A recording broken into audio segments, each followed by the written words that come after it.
ஊற்றிருக்கேன். இப்போ கத்திரிக்காயும் வணங்குவேன்.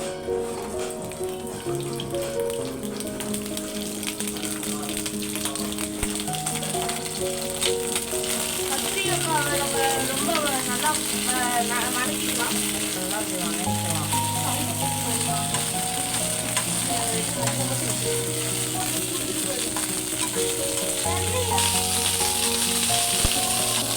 இப்போ கத்திரிக்காய் வந்து ப்ரௌன் கலரில் வர வரைக்கும் நம்ம வறுத்து எடுத்துக்கலாம்.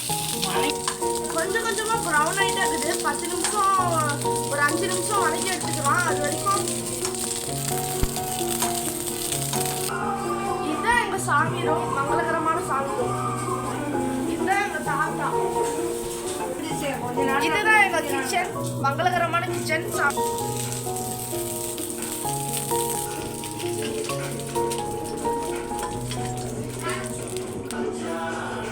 ஒரு 100 மில்லி எண்ணெய் ஊற்றிக்கலாம். மிளகாய், கடலைப்பருப்பு, சோம்பு, சோம்பு, கடலைப்பருப்பு, உளுத்தம்பருப்பு, பட்டை எல்லாத்தையும் போட்டு தாளிக்கணும். கடுகு கொஞ்சம் போட்டுக்கிறோம். கடுகு பொரியணும். கடுகு நல்லா பொரிஞ்சோடனே நம்ம எல்லாத்தையும் போட்டுக்கலாம்.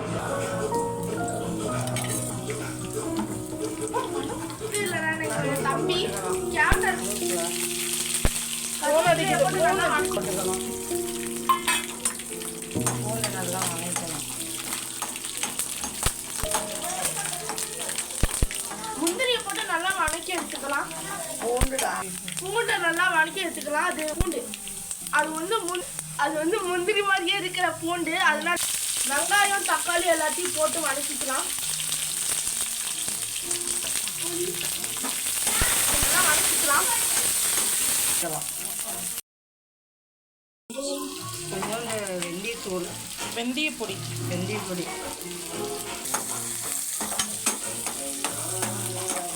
எல்லாமே 3 பழம், 3 தக்காளி அறுத்து போட்டுக்கலாம்.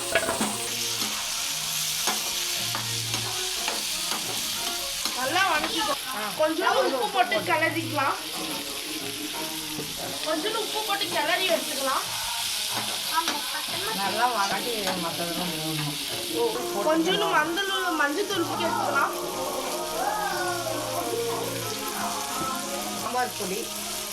சாம்பார் பொடி கொஞ்சம் போட்டு கிளறி எடுத்துக்கலாம்.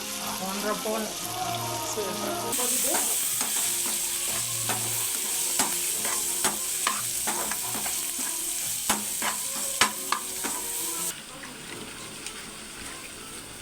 புளி நல்லா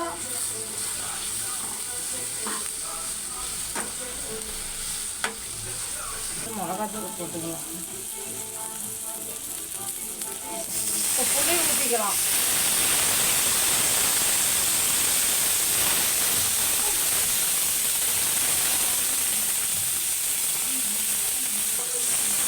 இப்போ நல்லா வதக்கி எடுத்துக்கலாம்.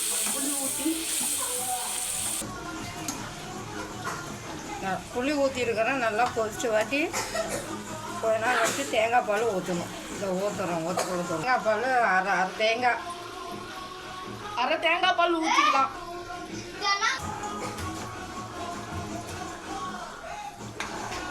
தேங்காய் பால்லையே திரும்பி தண்ணி ஊற்றி போட்டுக்கலாம். என்ன சொல்லுக்கா, கொதிக்கிறதுக்கா குழம்பு நல்லா கொதிச்சு வரணும். போட்டுக்கலாம்.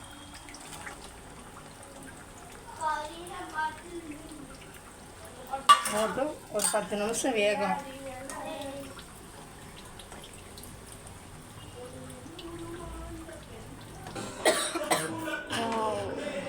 நல்லா கத்திரிக்காய் வெந்துருச்சு.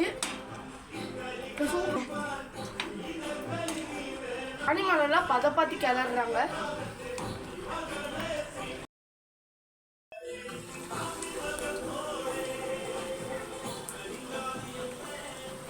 சூப்பராக இருக்குது.